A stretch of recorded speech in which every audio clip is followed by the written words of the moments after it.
ভবানীপুরে পুরো পরিষেবা একেবারে শিকে ৭২ নম্বর ওয়ার্ডে রাস্তার বেহাল দশা।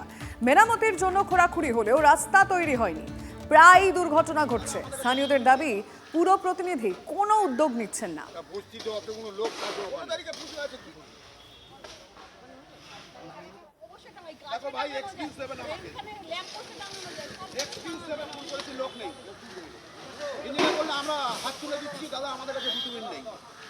ভবানীপুর বিধানসভার অন্তর্গত গহুরমোহন ঘোষ রোড ৭২ নম্বর ওয়ার্ড, ঠিক যে জায়গাতে আমরা দাঁড়িয়ে রয়েছি, স্থানীয় বাসিন্দারা, এই বিধানসভা কেন্দ্রের বা এলাকার যারা বাসিন্দারা রয়েছেন তারা কিন্তু রীতিমতো ক্ষুব্ধ, এবং সেক্ষেত্রে তারা যে অভিযোগ করছেন যে দীর্ঘদিন যাবৎ এই গহুরমোহন ঘোষ রোড যে রাস্তা কোনো রকমভাবে সংস্কার হচ্ছে না, পড়ে রয়েছে রাস্তাটি। ভোটের আগে থেকেই কাউন্সিলরকে চিঠি দেওয়ার পরেও কাউন্সিলর কোনো কাজ করছে না, কারণ কাউন্সিলর বলছে আমার হাতে কোনো পাওয়ার নেই।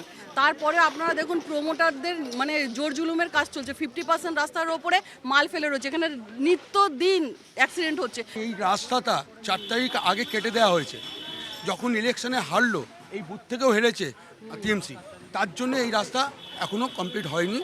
এবার বলছে কি কর্পোরেশনের প্রবলেম আছে, আমরা করতে পারছি না। আমাদের কাউন্সিলর ৭২ নম্বর ওয়ার্ডে বলছে আমাদের এখন পাওয়ার নেই। আমরা কালকের বন্ধু গিয়ে বললাম যে আমাদের রাস্তার ব্যবস্থা করে দিন, উনি বলছে আমাদের পাওয়ার নেই।